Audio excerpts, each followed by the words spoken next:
And we're live. Welcome back, everybody, to the Podcaster Nation. And I say welcome back because I know you just finished the last episode and you're listening to this one and you want more. And you know what? We've got more. We have a lot more.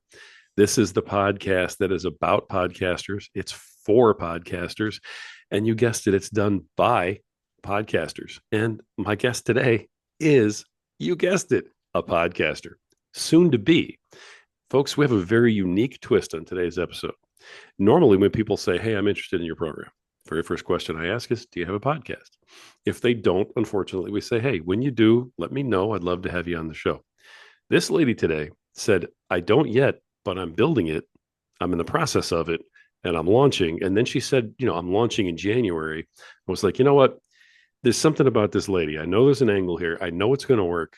And I think she's serious because a lot of people just go, "Hey, I'm starting a podcast." Sure. Because I want to be on a show and I want to, pub my stuff. But no, this lady's serious. And I'm really excited about today's episode. It's going to be different. It's going to be a little bit new. It's going to be a little fresh.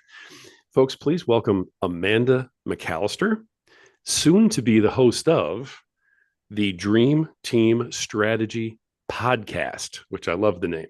Amanda, welcome to the show. How you doing today? I'm doing great, Rory. Thank you for having me. I'm excited to be here today. It's going to be a great episode and talking all things podcast. Can't go wrong that way. Yeah, I love it. Now, I told everybody just a minute ago that you are building a podcast, which is great. You told me just a few minutes ago, though, that you actually have some experience doing some podcasting from, I want to say, back in the day. I mean, you look like you're probably 25. So back in the day might be, a year ago. But give everybody a little bit of an idea about your background, Mhm. what you do, and kind of what led you here today. Okay.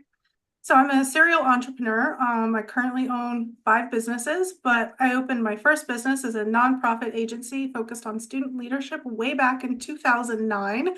I'm happy to say that I am older than I look, and I will take that compliment any day. Um, But one of the things that when we were in that student leadership space, you only have a student for 4 years and you spend so much time pouring knowledge and information and leadership into that student, and then they graduate and they go to college.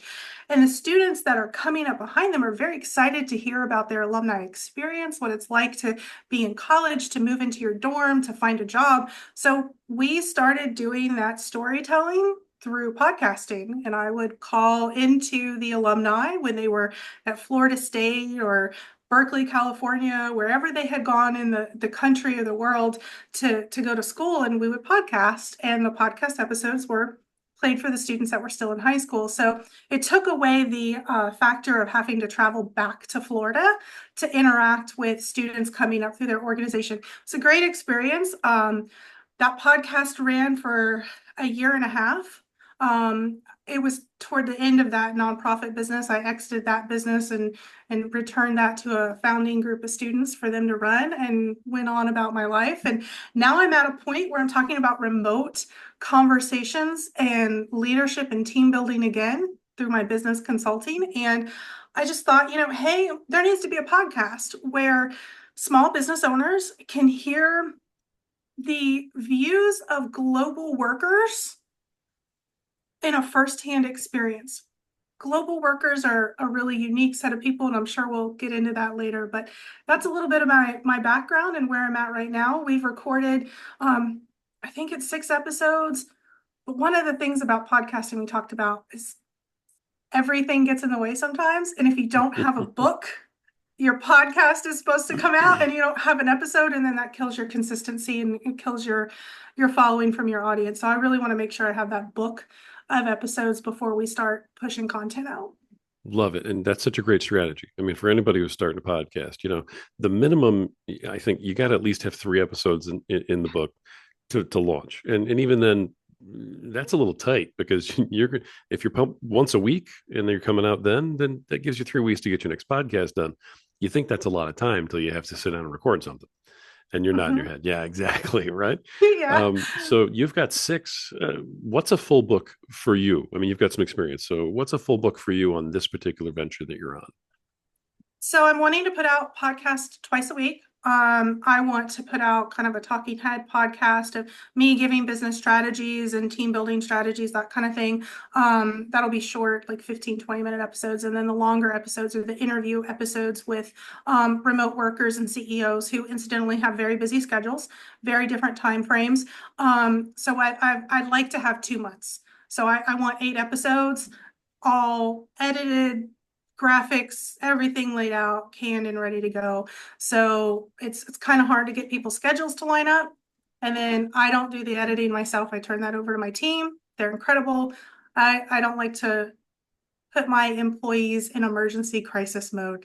That's just a failure to plan on my part. Nice, nice. I love that. All right. Now you had mentioned earlier, I think you called world workers. How'd you refer to them? Global workers. Global workers. Man, I really shortened that up. Explain to the listeners, what's a global worker? What's that all about? So when small business owners in the United States start to grow and scale their business, a lot of times they find that they need help, but they can't afford American-based workers. Um, Pulling in a global worker helps ease those financial burdens while their business and their team are growing. My social media manager is out of the Philippines. My web developer is out of Nigeria. I'm interviewing an executive assistant from the Ukraine. They give me an opportunity to, number one, learn more about the world I live in. Number two, bring in people who have unique perspectives on business and a very high degree of talent that I couldn't pay an American worker for at this point in time. I don't have the resources as my business grows. So it's kind of the best of both worlds. It does create um, some infrastructure issues in your business you have to work around. Time zones, working hours, communication. So it's a little bit of a strain, but for a person who's dedicated to quality leadership and human rights and decency, you can definitely overcome those challenges. That's great. That's great. Now, you mentioned earlier that you considered yourself to be a serial entrepreneur, which Yes. I love. I think that's a great title. I think that covers so much and leaves you open to do whatever you want to do. But Mhm. what is it? What is it that you're doing now? What's your business now that you want to talk Mhm. about? So the business that I own and operate is a business consulting firm. I help small business owners grow their business by finding remote global workers, but also build up business operations and processes to support those teams. So I help people hire their team, onboard their team, train them, and then build the workflows and communication structures that allow that team to continue to operate together after I exit the business. But I am also a working artist. I have 2 fine art brands. And I am the business owner, not operator, owner of a private chef for hire. He comes in and does events in people's houses. I see. So you own that business, but you're not the chef. I'm not the chef, I mean, thankfully. that's a real eclectic group of stuff. You've got the entrepreneurial and the managerial, finding global workers. Then you've got art. Do you mind me asking you about the art? I mean, I'm just interested in who Amanda is over here. So Okay. So I have 2 art brands. One is Alice Absolutely, and that's my face forward brand. Alice is my middle name. hmm. I I figured you would ask. Actually, this is something I'm working on now. This is an alligator skull. Nice. Um, but the pink pieces in the background are mine. The black and white is mine as well. It's a combination of painting and 3D collage, but also I do quite a bit of artificial intelligence artwork, which I know is a naughty thing to say in the world today, but I do it. I'm writing a book about it. And then I have a faceless brand called Death Wish Arts, and that is just painting of pop culture icons who were lost to the world too young. Wow. Okay. So we got the Yep. two art brands over here. I'm Yes. struggling to keep up at this point. I'm gonna have to start taking better notes. You got the two art brands. You've got your global worker and your business consulting group. Okay. There was one more. What am I missing? The private chef. The private chef, and that must be Yeah. why I'm missing it because I was like, wow. How did you get into the private chef thing? I mean, if there's a quick story on that one. My best friend from high school called me and said, we're closing the restaurant. I don't want to work for anybody else and I don't have the money to start my own restaurant. Help me figure this out. So I helped him figure it out. And because I'm really good at building systems and processes in business, I built systems and processes in a business I owned that I turned over to him as the operator. So that's really, quite a bit of my goal. I love doing the consulting. The artwork definitely lights up my soul, but from, an income and revenue generating standpoint, I enjoy opening up businesses, helping friends out, and then turning it over to them and letting them run it from an operations standpoint. That's amazing. And then on top of it, you're writing a book. Yes, it's called AI and the Art of War. When I started doing the artificial intelligence artwork, one of the things I found that was really disheartening and heartbreaking was when you tried to get the artificial intelligence to generate landscapes in places where there had been war. The city of Dresden, Gettysburg. It didn't matter whether it was a war that had been photographed or a war that had been painted. The images that you got from that landscape were war torn. So Dresden always looked like bombed out buildings. Afghanistan always looked like deserts with drones flying over and heavy artillery in the background. Vietnam is universally burning jungles. Now, this was happening really when our generative AI first hit the commercial market in 2022. It's gotten better since then, but I thought that was a very interesting conversation that humanity has had with our internet and our technological infrastructure to tell this intelligence that that is what this place looks like. It doesn't have culture, it doesn't have people, it doesn't have buildings and civilizations and religion. It's a war zone. And I found that to be an incredibly important point of view to talk about in regards to our own humanity. So when it comes to the artificial intelligence, that's really my take on it, and one of the reasons why I continue to stand up, even though it's a really scary landscape and everybody's really angry about it, because it says something about us. Those are images that a computer creates because of what we as people have told that technology that we value. Right. It makes you wonder who's sort of influencing the input into the AI, if that's Yeah, the case. Like it's yeah, conditioning it for war. yeah. And it's, you know, people think this is a really far off topic. Do you want to go down this I rabbit love it. I hole? love it. We'll get back. I promise. We'll definitely get back. Okay. So there's a lot of misconception about what generative AI is, especially among the art community. A lot of artists believe that generative AI will survey Andy Warhol and learn Andy Warhol style. And when you ask it to create Andy Warhol, it's like a mashup of all the Andy Warhols there are to create a new Andy Warhol. It's not really what generative AI does at all. Generative AI surveys the landscape of everything that's tagged with metadata for Andy Warhol, and it learns and defines the characteristics of Andy Warhol. So it creates something entirely new from those characteristics, based on those characteristics, which is why generative AI had such a hard time with anatomy for animals. You'd get elephants with two tusks and three trunks and seven legs because it was tagging elephants as having legs and tusks and trunks and trying to create a new elephant that had never been seen before. And in doing that, it added a bunch of appendages. It messes up fingers, messes up Wow. eyes because it understands it has an eye, it understands it has fingers, but it doesn't understand the confines of that structure. So in that regard, when it comes to like who is training this AI on this information, the last time I checked was like something like 8 billion images that people have put on the internet and tagged with metadata of Vietnam, elephant, dragon. So we all are training it collectively as a human organism, training that piece of technology. I don't think I've ever been more terrified in my entire life after hearing that incredibly intelligent and and well laid out explanation. I think I want to like shut down all my electronics right now and start burning wood in a furnace. Yeah, if I disappear tomorrow and the podcast goes off, I'm off grid. I understand that notion completely. My husband really wants to get those robotic vacuum cleaners, but the new generation of robotic vacuum cleaners have cameras on them to avoid your furniture. No, sir. Yeah, Absolutely not. I'm the same way. No, No way. No. no If Nest we're not doing an interview, systems. I don't even leave my webcam on. I'm like, nope, Absolutely. no, I'm that guy. Yep. All right. I think your husband and I probably are like minded in this, but yeah, that's hilarious.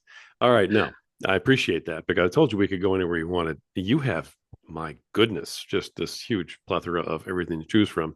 We could do a podcast on every single thing you just talked about. Let's get back to your business, okay? Because I know that's one of the things you want to, get out there. And now that's what the podcast is going to be about, correct? Mhm. Okay. Yes. So tell me more about your consulting and the global partnerships and everything that you're describing. And in that, if you can, how do you kind of decide who to work with in that venue? Absolutely. So, my consulting business is focused really strongly on married business women. Back to that conversation about technology, I think smartphones have allowed our our career identities as human beings to creep more and more into our lives. We get text messages at dinner.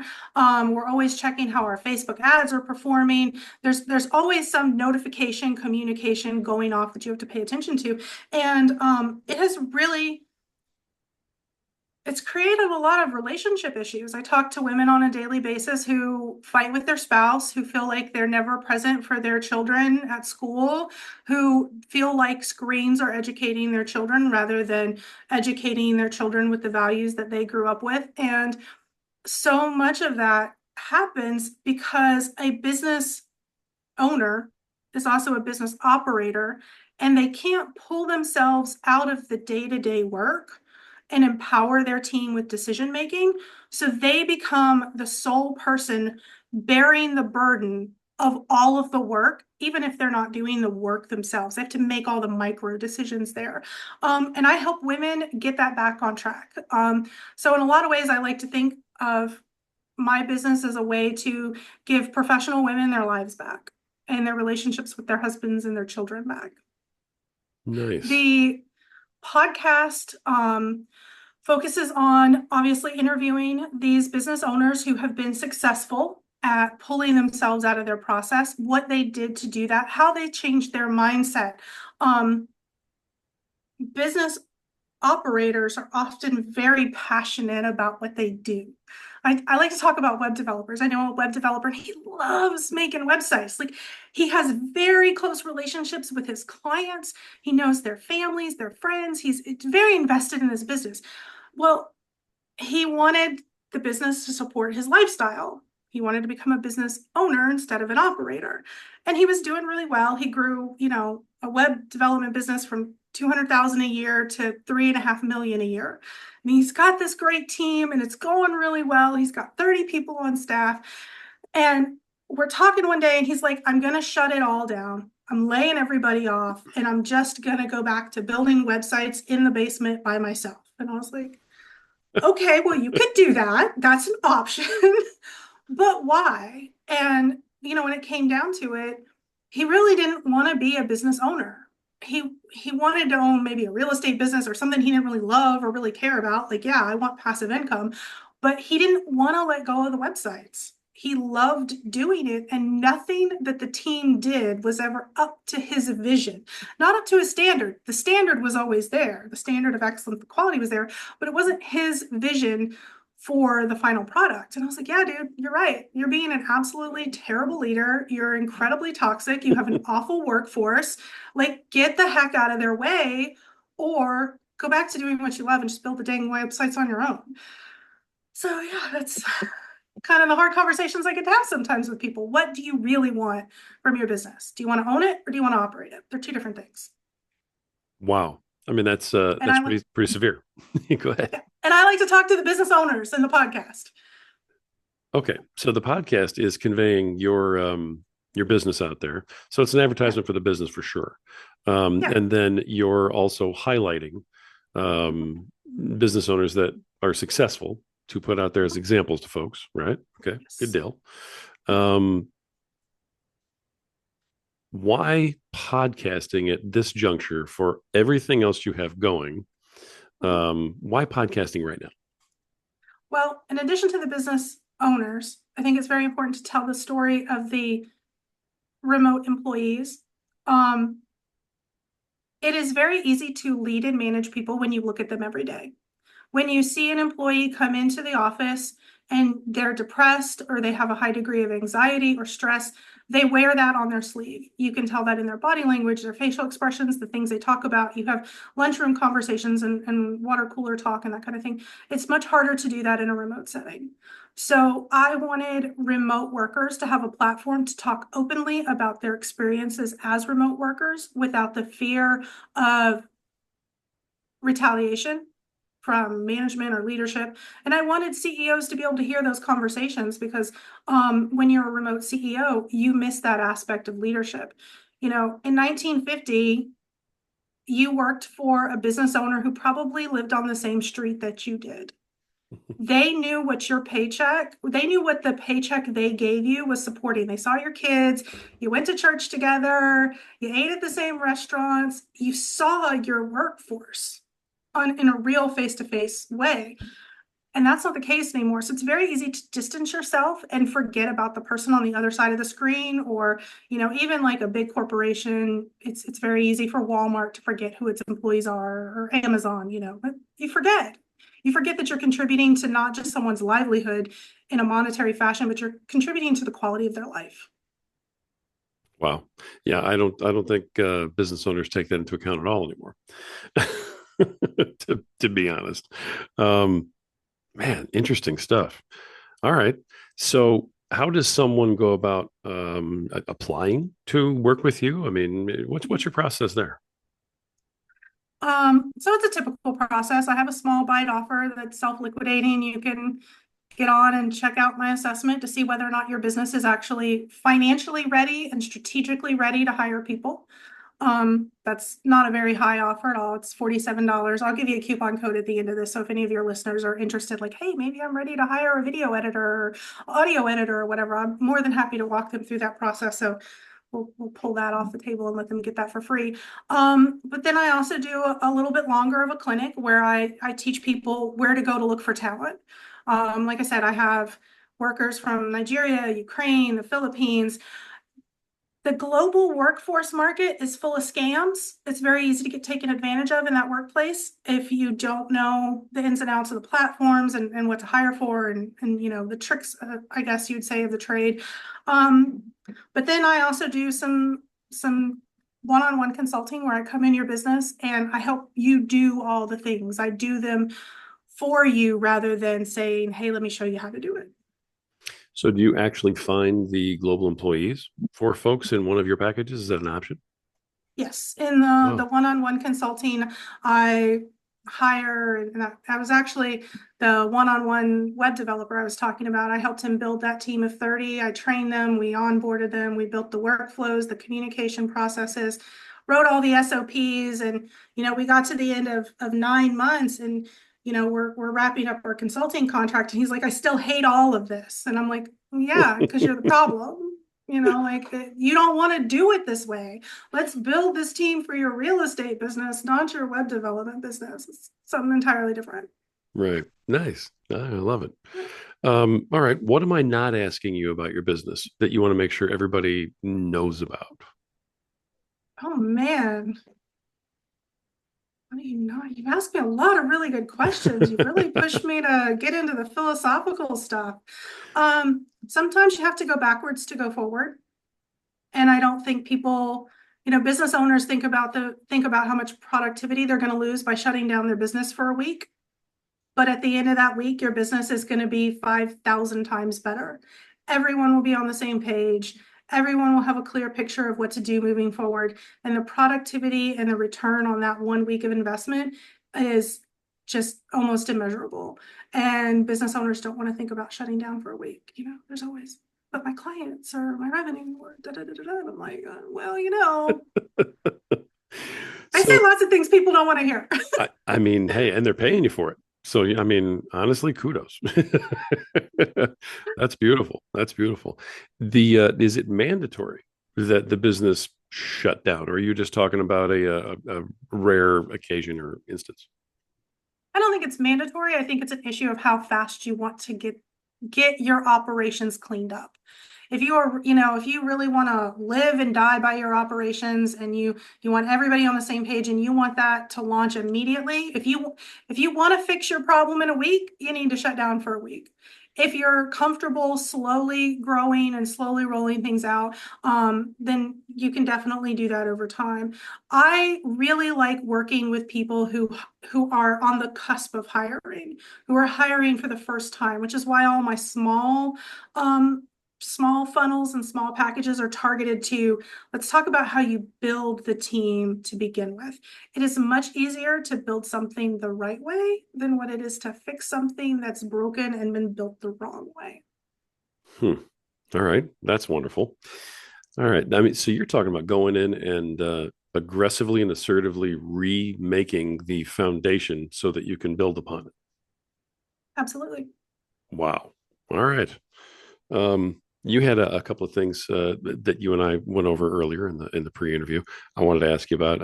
It was almost a recommendation to a business and something that you were willing to speak on, right? If I decided to ask you about it, and I told you I was going to surprise you with which one it was. She said no prep for this at all, folks, none. Um, I saw on your feature sheet there it was shut down your business for a week, and then this came back. Now, is this what you were talking about shut it down for a week, or was there an additional therapeutic benefit to shutting it down? I'm just curious if it was the same thing that we ended up talking about there, or if it's different. I knew you were coming to that one, which is why I threw that out there. Everyone gets wrapped up around this. Like, this lady's telling me to shut down for a week. It's hard to But it's take. It really interesting. is. It is. It's hard to think about. But I think that you really did hit the nail on the head about the therapeutic value. Um, when you're fixing something that's broken, right? Your stove is broken in your house. You call the appliance repair guy. He comes out and monkeys around with some parts or whatever it is that he does. He fixes it. You turn it on and either it works or it doesn't work.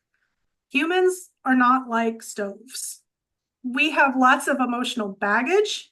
We have lots of patterns of cognitive behavior where we don't want to believe, because we're very suspicious, paranoid people, because it's a safety mechanism. So it's Sure. the way we became who we were to protect ourselves. That, when a business owner says, well, this is the new system for handling workflow, this is the new task management system, this is, how we're going to handle uh, requests for refunds or payments, or whenever you roll out a new system as a business, your employees immediately think, oh yeah, we've seen this before. We've been here before. We've done this before. It's going to last for a month, and then things are going to go back to the old way. So one of the things, besides moving very quickly on changing your systems for shutting down for a week, is, and you don't shut down for a week and stop seeing each other. It's shutting down for a week to invest time in your team, in each other, in the processes, to really show, no, it's different. We can't do that anymore. What we were doing was awful, and we can never go back. We have to do something different, and you have to draw a line in the sand and say, this isn't one more corporate whiplash. This isn't one more CEO chasing a shiny object. It's really a fresh start. So it is a therapeutic value in that as well. I love that you brought that piece up too. Now, is that something that you assist with, or is it up to the owner to, for lack of a better phrase, get the employees on board? Um, in the past, I have assisted with it. On my speaking topics, I do talk to business owners about how they can do it themselves. I do think that there's value in having someone, even if it's not me, helping you with that, because again, it's about investment and bringing on someone new and really drawing a line in the sand and having a clear demarcation between what was and what can be. And I think it is very hard to hear about potential, about the future potential from someone who has overworked you, put you in a position of crisis, yelled at you, reprimanded you. Like, it's really hard to hear them say, hey guys, let's come together. Like, so having a cheerleader to help roll things out and get people on board always helps. Buy-in matters because CEOs want to believe that they drive the culture of their business. They don't. The team does. And the team does it because they've developed the cognitive understanding of the CEO's patterns of behavior to anticipate what's coming next. Now, do you measure that at all before you decide whether you're going to work with somebody in terms of am I, the next shiny object for you because you need one every month and your employees are completely burned on, oh, here we go again. I'm going to keep my head down until this passes and then I'll go back to work, right? Is that something that you take into account? So as far as metrics, yes, the business owner and I will sit down and say, okay, what metrics are not working for you? What does your definition of success look like? Let's define that. And let's make sure that that's something I can help you achieve. But also I am pretty selective with my clients. So yeah, if I think I'm the next shiny object, I don't need that paycheck. I care. I am doing what I'm doing to help a CEO get their life back with their families and their relationships. But my husband is a labor organizer. My grandfather was in the electricians union. My father was a unionist. Like, these come from hardcore union values that employees provide an invaluable service to a business, and a business will not exist without the labor and the human capital behind it. So first and foremost, yeah, I want to help that one person, but that there is a team of human beings who deserve respect, who deserve to earn a living wage, and who deserve to contribute and shine in the organization that employs them. They deserve the quality of life and the mental health that goes along with that. So if I'm a shiny object that's going to come in and make temporary changes, I'm not about that life, because they're the ones that are going to suffer in the long run. No, I love that. I really do. That speaks volumes about you and your business. So congrats on that one. I've been on both sides. I've owned the multi-million-dollar business. I've owned the, sitting here in an office at home talking on a microphone kind of business. So I know which one I prefer. But seriously, in my younger days, I wanted the big numbers. I wanted the big buildings. I wanted the whole spiel. So I've been there. I understand that. What I've seen now, and I'm curious if you've seen something similar, and then we're going to go one more step with it. So bear with me. I'm actually going someplace here. What I've seen now a lot of is a lot of business owners look at I'm not making enough money, so and almost the immediate move is my employee costs are too high. They don't even look at why. They don't really look at okay, to heck with the economy, with advertising, with production, with expense. No, my employee costs are too high. So as soon as he can't afford his payment for his boat, then the secretary has to come back 15 minutes early from her break. Yep. Because that's making or breaking his entire world. And Yep. it's gotten ridiculous. So you're laughing because we're speaking the same language at this point. We definitely are. You are seeing that. How do you Yes. deal with that in the mind of a business owner? How do you get past that, which right now is something that me, being more of a layman, I'm not in it like you are, but how do you get past something that appears to be so automatic and ingrained and almost stuck in the minds of business owners like that? Yeah. I think it is a very maybe it's unhealthy. I don't know. I was going to say a very healthy obsession with Greg Crabtree's book, Simple Numbers, Straight Talk, and Big Profits. It is just an excellent philosophical treatise on the financial strategy and health of a business.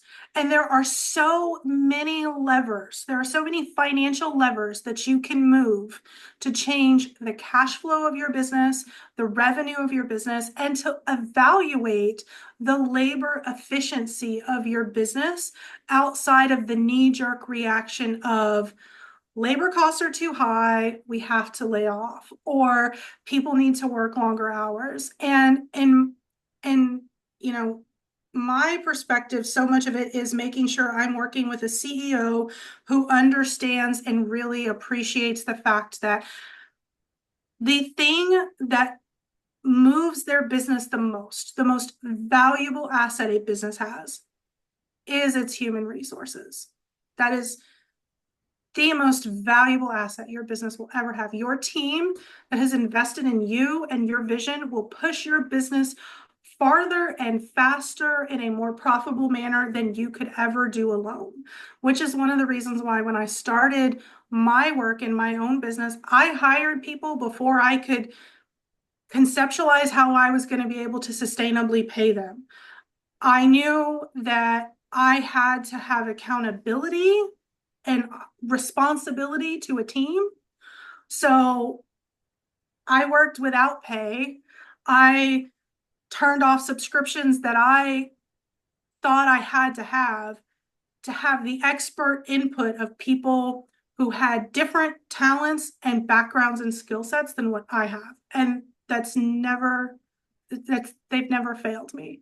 And I've always been open and transparent with my employees. And I think business owners have to do this as well about the financial situation of their business. As a business owner, you have to tell your employees what your financial goals are, what your growth goals are, and if you're meeting them and how they contribute.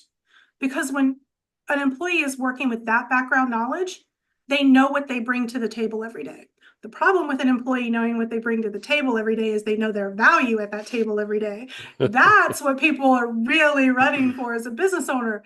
Heaven forbid the employee knows how irreplaceable they can be, which, everybody's replaceable, but Right. it doesn't mean all people that get replaced are counted the same. They're not all No, created equal. that's great. That's a great answer. I knew I could go there with you because I'm like, you know what? This woman is sharp. Okay. I mean, if you're only listening to the audio and you can't see the commanding presence that this lady's got right now, I'm asking her a question and she's looking at me like, oh, I got this. I mean, it's almost like a fist in the air. Like, I got this. Come on, bring it. Let's go. It's awesome. So beautiful. All right. Let me move real quickly over to a little bit of podcasting stuff. You're restarting your podcast. How are you going about doing that in terms of equipment and preparation and that sort of thing? I'm guessing you're not investing 25 grand into some 15 equalizers and everything else system in your home there. The Yeti Blue microphone that I bought in the early 2010s is still serving me well. It's right here at the forefront. I think I might have paid $200 on a whim at Best Buy for it because I was like, oh, it's pretty. I gotta have that one. And when I started going back into the podcast, I'm like, maybe I need a new microphone. Nope. I love this microphone. It is a beast. But yeah, this is my podcast setup. It's a high quality HD camera, and I'm in a quiet space in my house. It's got good insulation, and you turn up the AC and you get a little sweaty, so you don't hear the air conditioning in the background. And I do like the editing capabilities of Descript. It does a really great job doing our show notes and giving me some AI clips and things like that to use for social media. So no, I've kept it simple. I think maybe other than the Descript subscription, that's been the only thing that I've purchased. Yeah, and So Descript's not yeah. bad, right? I mean, that's reasonable. Yeah, Yeah. that's what I thought. Excellent. Love to hear that. I'm always preaching that. So I just love to hear that. One of these Get episodes, started. somebody's going to come on and be like, "Oh yeah, I spent 25 grand." I'm going to be like, "I can't use this episode." No, tell the story. If the story isn't any good, if the content's not any good, it doesn't matter what technology you put behind it. They tell photographers love to be gearheads. Oh my goodness, photographers will drop some money on a camera. But if you can't frame a shot and see a good composition in front of you, it doesn't matter what camera you're toting around. That's beautiful. That's beautiful. That's great advice too. And that's like my last question. So you're way ahead of me. All right, let me catch up to you. Okay, in my show. All right, I always ask one corny question, and it's just part of the gig. So here's the corny question of the day. You're back into podcasting now. You've done it before, so I can ask you this. All right, what's the part about podcasting with your business that you love the most, and What's the part about podcasting with your business? And it's a strong word, but that you hate the most. I love the storytelling. Uh, I just, the stories and the fabric of our lives, to borrow really, really cheesy 80s commercial line. I think it, is just it's so important. Like if you don't have a good pulse on the human story and you don't start your day from a place of compassion, we've lost who we are as a species, as a human culture and civilization. We have to hold on to the things that make us who we are, and that's the celebrations and the pain and the loss, all of it. You've got to hold on to all of that joy to appreciate and respect where we are and where we're going as a collective civilization, as humanities. The storytelling was definitely the best thing. I love it. I'm very envious of what you do because you are telling fantastic stories. They're amazing. It's a very unique thing that you're doing. I have an artist friend who's doing something very similar with art and art stories and collecting them. It's wonderful. That's awesome. I hate the social media. Like There you go. All right. How come? probably for the same reason, because social media takes the really complex, vast, intricate story and says, here's the 15-second clip and the 20-word caption and move on. But it was a whole story. There's a whole person and a whole human existence there that you put in 15 seconds and 20 words. I hate social media. It's not Wow. going anywhere though. Wow. No, it's not. It's not. No. I love those answers. It's great. I love the passion behind them. That's just fantastic. It's All right. just such a powerful tool that was utterly wasted.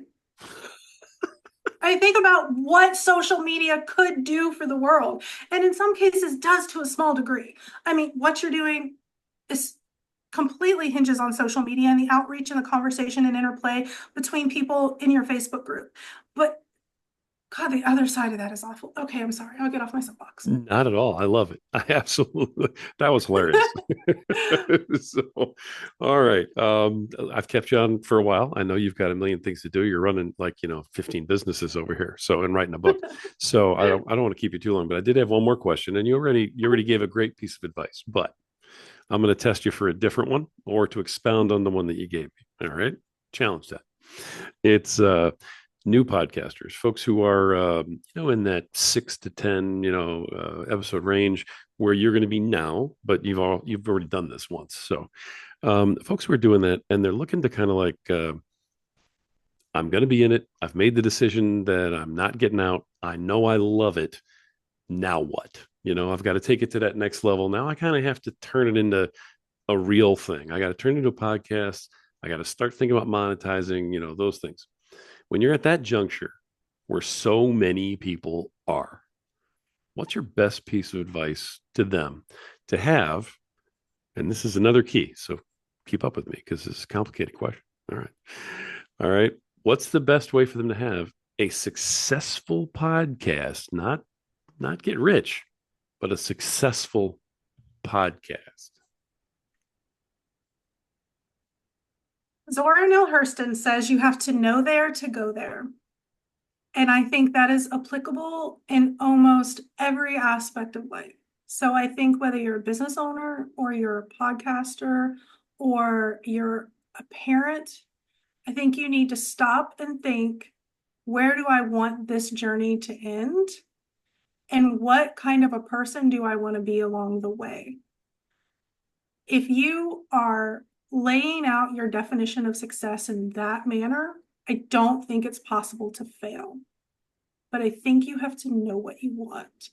If you want to tell a podcast because you like to, if you tell a podcast, if you want to start a podcast because you're a tarot card reader and you want to pull people on and read their tarot cards, and that's just what you want to do because you enjoy it and you want to talk to people, then don't try to monetize it. Enjoy the story, enjoy the ride, have the conversations, and let that be enough. It's okay. I think the best example of letting something be enough is high school students going to prom. A high school student going to prom has this very clear picture in their head of what perfect prom night is going to be.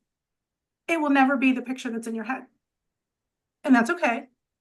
You have the picture, you know what you were striving for.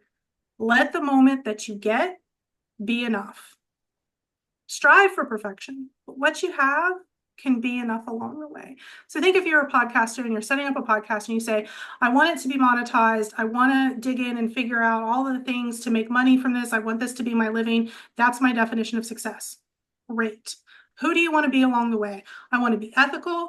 I want to work with, I want my ideal audience to be business owners. I want to help empower veterans to build businesses. I want to be, I want to be very honest. I want to be very blunt with people, and I want to tell stories of success along the way. You have a clear picture, you know what you want, and you'll be able to find the resources along the way that you need to accomplish that, because the internet can tell you anything you want to know. But you got to know those two things. Who are you going to be along the way, and where are you going? You got to know there to go there. Nice. Very nice. I ask that question all the time. I've never asked it that complicated because I was really trying to challenge you, like with and. I just really wanted to see where it went because I'm really enjoying talking to you right now. But you just knocked that right out of the park. I mean, you literally just kicked my butt right here on live podcast. This is killing me. That was a great answer. Thank you. All right. Wow. I tell you what, is there anything I want to give you one last shot. Anything that you wanted to mention that I didn't have the knowledge or the wherewithal to ask you? Because I want to make sure that we're getting it all out for you. Anything else you want to add before we let you go? If anything I said resonated and if somebody wants to reach out and talk about, how I can support them and help them find their truth along their way or outline their definition of success, I'm always up for that, paid or unpaid. Find me on Instagram, Amanda McCallister Consultant. Just hit me up. Beautiful. Beautiful. And I will have all of your links. I'll go over them with you before I let you go here. And I'll have all the links in the show notes, folks. So that was amazing. That really was, folks. At the in January, start looking for the Dream Team Strategy podcast because it's coming. It's going to be phenomenal. You're going to love every minute of it. And Amanda McCallister, thank you so much for joining us today. I can't thank you enough. This was great.